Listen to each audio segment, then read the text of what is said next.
I understand when coaches walk to a podium and they're emotional after a loss, they're angry after a loss. I totally get it. Herm Edwards, Denny Green, I get it. It's entertaining. Jim Morris Sr., I get it. Coaches are human. They have a right to be. I also understand when coaches, before games, trading deadline, get prickly with the press because they don't want to give out information, and the press's job is to get information. Pat Shurmur's been kind of prickly with the press. Bill Belichick through the years, prickly with the press. I get that. So I get when coaches are a little rough before a game when they don't want to give out information and the reporters are seeking information. I get it. I get after games when a coach is pissed. He's angry. He's defeated. And he can pop and snap and report. I get all that. This one is the strangest reaction by a coach I've ever seen. It is a Wednesday. It's the Detroit Lions. It's the middle of the week.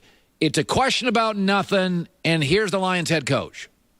Why do you think this makes your franchise better? Well, do me a favor, just kind of sit up and just have a little respect for the process. Every day you come in and ask me questions and you just kind of give me this. But I mean, just be a little respectful. I'm asking just to be a little respectful in this whole process, okay?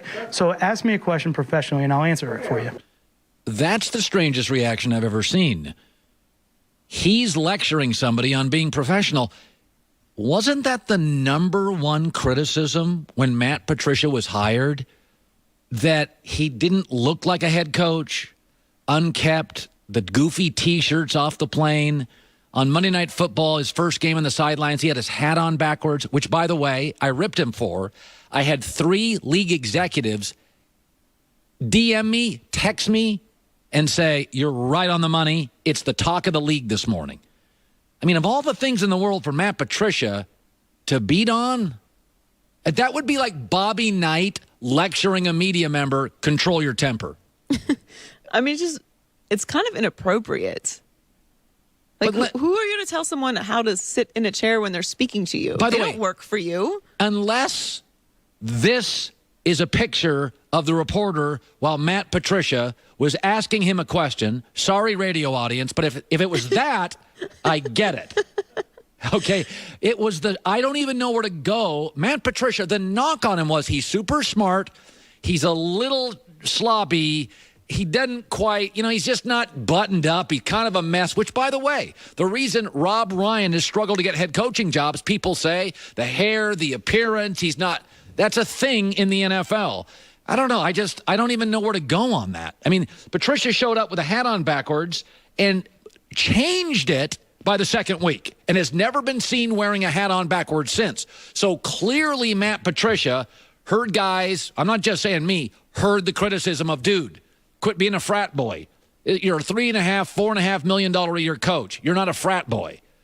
I think that's one of the strangest things I've ever seen. I mean, I don't like to get into people's appearances and whether that has anything to do with their job, obviously. I mean, as a woman, that's something we have to deal with every day. But I mean, what does someone's posture have anything to do with what they're asking you? So I've seen coaches blow up and be crazy. 99% of it I totally get. That I don't have an explanation for. And I don't think he's done a terrible job. I actually think Matt's done a pretty good job. They look kind of like the Lions usually look. They're not quite as good as I think they should be. But that felt a bit personal. That's exactly what it felt like to me. It's like Belichick's a jerk to everybody. Gruden's intense with everybody. Mike Tomlin's got energy with everybody. They're consistent. That felt like a guy getting personal. Because the question was not out of line. Yeah, it was just it was a Wednesday question. Right. It was not even very specific. By the way, if he'd have done that, if he was suppressing information, I get the prickly. Had he just come off a tough loss, I'd get the prickly. That was just personal Wednesday nothing. And the Lions, I'm not banging on the guy. I don't think he's been a disaster at quote. He's been fine. I don't think he's the best new coach. I think Frank Wright in Indianapolis has really done a good job, but Matt Patricia's not been a disaster. Well, what did you say before? Well, have a plan when you go to the podium. Have a plan. That wasn't a plan. That was making it up and looking jerky. That was just bad. Let me just throw this out there. Top of the hour, Greg Cosell. And then I've been told, you think I'm joking about this? I thought, a fascinating topic. And And in the morning, I come to work every morning, and I get here at about 5:55. I sit in the morning meeting, and there's about 7, 8 people, 9 people around the table, and we bring in topics. I thought I had the most interesting topic, and for 2 hours I fought it, and they don't think it's arable. And I said, I think it's the best thing we have today. I think it's going to do very well on social. I think it's going to do well in our TV ratings. I can track all that stuff the next day. I can track my podcast. I can track my television cable rating the next day. It takes me about 24 hours, and I can track it all. And I said, this is going to pop. And I was I was given snarky comments and sneers. Yeah, it was nothing. And so I said, they wouldn't let me lead with it. I said, okay, if it bombs, it's on me. So you will decide if this is stupid or it's not stupid. But I think it's fascinating.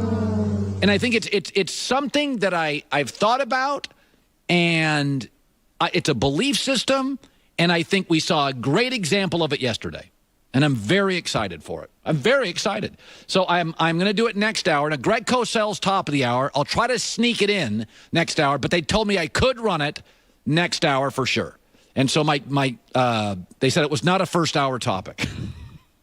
I was not in the meeting for this. No, you missed this part of the meeting. But you came into the tents. You were there when it was getting. We were just finished it. It was the meeting room was quiet by the time you arrived because I would have been fighting for my gutted. Tension was palpable by the time you got into the meeting. Okay. And usually, so I actually have no idea what this particular topic is. I think it's really interesting, and I think one of the reasons I like it is you, the audience, can play along with me, and I think you can agree or disagree. I don't care. So I can be a fully independent, non-influenced opinion about this topic.